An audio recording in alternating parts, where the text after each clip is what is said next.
When it comes to understanding wine terminology, every country and region has its own specific terms, phrases, and references. Burgundy is no different, and in fact has some of the trickiest terminology to remember. However, there are a few key words that every connoisseur should know. What is a clos? So a clos, it's very simple. A clos means an enclosed vineyard. If you think of the word close, closed, or enclosure, you see the word clos, C-L-O-S. It just means a vineyard that is enclosed by walls. The term clos also has significant historical relevance, as they were originally the monastery vineyards of the Cistercian monks during the Middle Ages. Providing protection from the elements by creating a windbreak, the walls of a clos can impact the microclimate of the vineyards inside. The names of Chambertin Clos de Bèze, Clos de Vougeot, and Clos Saint-Denis are some of the most famous examples.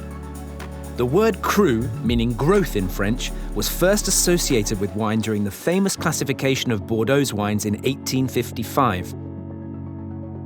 This term is often used to define a single vineyard or a collection of vineyards establishing their quality. In Burgundy, the best vineyards will either be Premier Cru or Grand Cru. However, where these classifications don't exist, you may find wines labeled simply as Cru. For example, the best vineyards in Beaujolais are its 10 defined cru. A word you'll hear a lot in the world of wine, the origin of the term terroir comes from French winemakers acknowledging the impact that environmental factors had on their wines. But terroir may also include human decisions. For example, the selection of different grapes that are planted in a region, or even the decision of when to harvest their crop.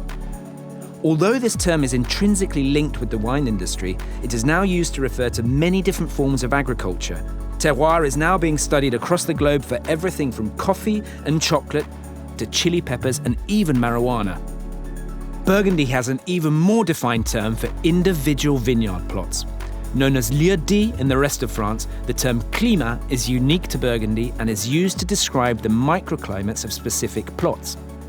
With over 1,000 different climats in Burgundy, some of these may be as small as a single row of vines within a vineyard. There are also a number of terms that can give us more information about the type of producer. Well, if it says domaine, it means that the wine is produced from vineyards that are owned and farmed by that estate.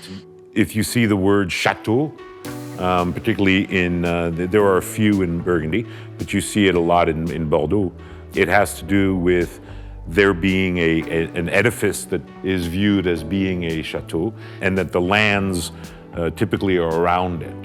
Then you have négociants, and négociants are wineries that purchase either wine, must, which is unfermented grape juice, or they purchase grapes, which is predominantly what we do. Whilst in Bordeaux, a négociant is a merchant that finds markets for wines from small local producers, Burgundy's négociants have a completely different role. Burgundy's patchwork of vineyards and their ownership means that many growers are simply too small to produce and market their wines. Hence the role of the Burgundy négociant, who will purchase grapes, must, and even finished wines from multiple smaller growers. These négociants date back almost 300 years to the early 18th century, with the largest négociants, such as Louis Jadot, now having a massive influence over the Burgundy wine trade. Terminology can often be confusing, but by learning these key terms, it will really help you understand this incredible region.